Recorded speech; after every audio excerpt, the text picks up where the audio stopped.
What's up, guys? Welcome back to Among the Fence. My name is Aaron, and if it's your first time seeing one of my videos, I'd like to welcome you to my channel where we just chill and talk about music and all the things that we love or hate. And if you got anything you want me to review, leave a comment below, let me know what it is, and I'll make it happen for you. And if you do that, you just happen to like what you see here and you want to help support me and my channel, please consider subscribing and ringing the bell icon. That way you don't miss out any of my future review, especially a request review, because sometimes that does happen and it just makes me sad. But for today's review, we're going to be checking out the new album Where Myth Becomes Memory by the band Rolo Tomassi. Rolo Tomassi comes from England. They started around 2005, and they've been thrown into a lot of different categories, from mathcore, experimental rock, prog rock, post-hardcore. They basically operate in a lot of different types of things. Where Myth Becomes Memory is their 6th studio album, and this was actually thrown at me a lot of times telling me I should check it out when I did my review on Cult of Luna, because I guess it was kind of the same sort of genre, feel, and vibe as the two different bands.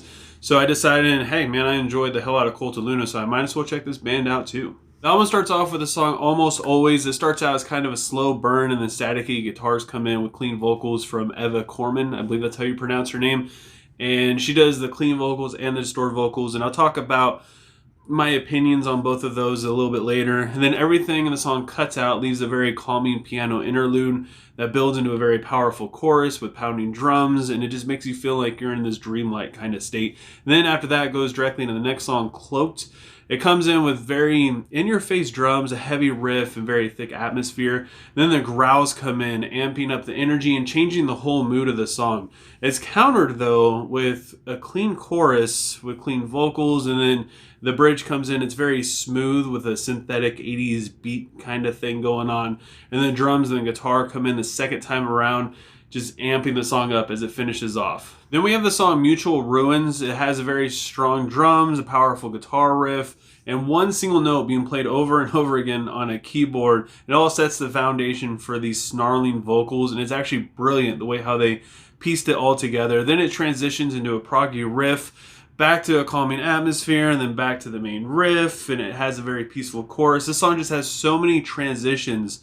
Like halfway through, it completely switches gears, and smooth drums and keyboard come in with some clean vocals. You'd never really know where this song's gonna go, and even though it's very abrupt, it still does it very smoothly, and it all works out fantastically. Labrithine has a strong build-up into a sick descending guitar riff with layered distorted vocals. The pre-chorus is haunting thanks to the eerie guitar and the vocal effect. The chorus is like, I don't know, the eye of the storm, which I guess a lot of these songs have that kind of eye of the storm thing going on with clean vocals and just a keyboard kind of separating everything. Then pounding drums brings the aggression all back around again.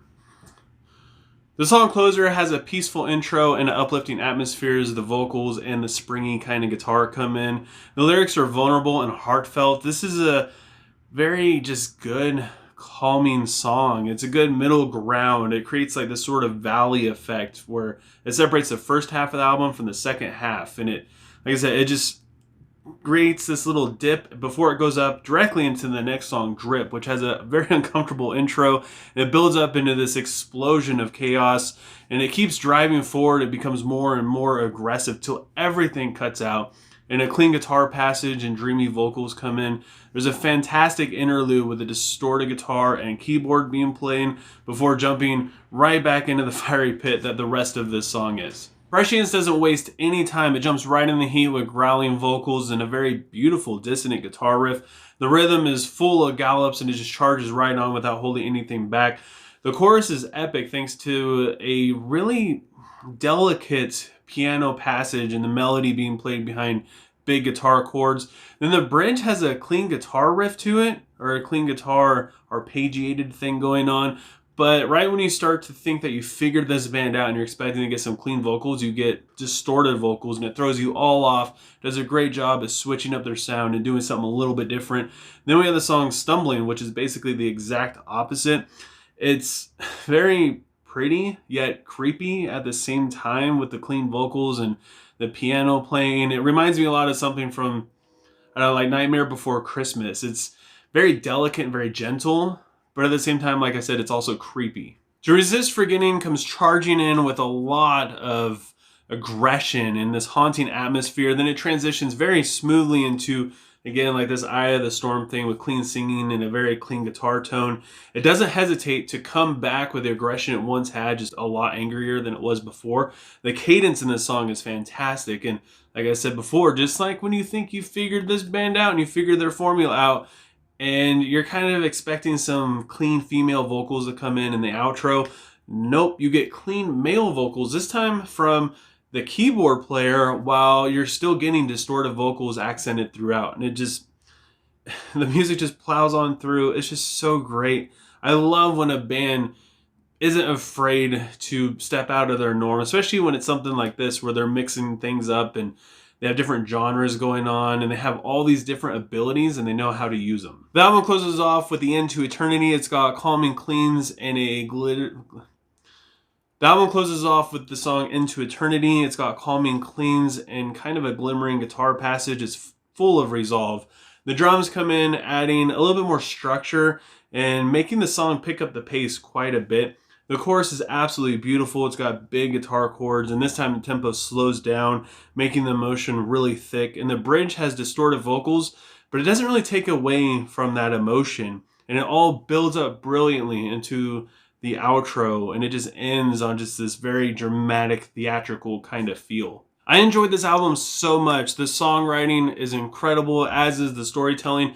And once you think you've figured this band out, you think you figure out their formula and how they're going to write songs, and you kind of try to guess what's going to come next, they throw something different at you, a curve or a twist here. You think you're going to get distorted vocals, but you get cleans. You think you're going to get really heavy guitar riff, but you get some clean like guitar passage with some keyboard or something.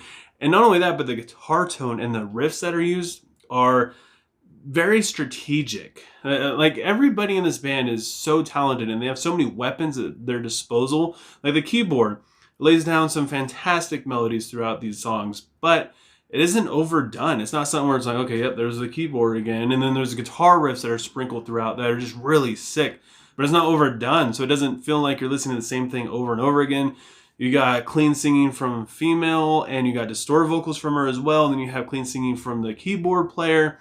And none of it is just overdone. Everything lives together very happily within the songs. The only thing I don't really like about this album, or I guess the only issue I could possibly see anybody having, would be the vocal tones. The distorted vocals don't have a whole lot of dynamics and variety within them, and the clean vocals can be a little dreary or droning here and there. But if I'm going to be completely honest, that wasn't really a problem for me personally. Like I said, I was going to touch on what I thought of the vocals from the female. She just is absolutely fantastic. Her clean singing is so beautiful, and her distorted vocals are just so powerful and unique. And it's something I haven't really heard from a female vocalist before. And like I was fooled. I thought there was two different vocalists. I thought she was the clean singer who was probably playing the keyboard, and I thought there was a full-time just guy doing the distorted vocals. I had no idea. She sounds so freaking good, and I'm impressed with everything about this album and everything about this band. So with all that said, I gotta give When Myth Becomes Memory by Rolo Tomassi a 8.3 out of 10. But I want to know what you guys think. Like I said, this is my first time hearing this band, so if you're familiar with them, leave a comment below letting me know what you thought, what you would rate it, and also let me know what your favorite song is. If you enjoyed this review, don't forget to give it a like and leave a comment below, also letting me know what I should review next. If you want to help support me and my channel, you don't want to miss out on any of my future reviews, please consider subscribing and ringing the bell icon. Doing any of that stuff helps me out tremendously. I appreciate it more than you guys could ever imagine. Thank you so much for taking time out of your day to listen to me talk. And I hope you have a good rest of your day or night whenever you happen to be watching this. And I will talk to you guys next time. I was trying to make me lying down.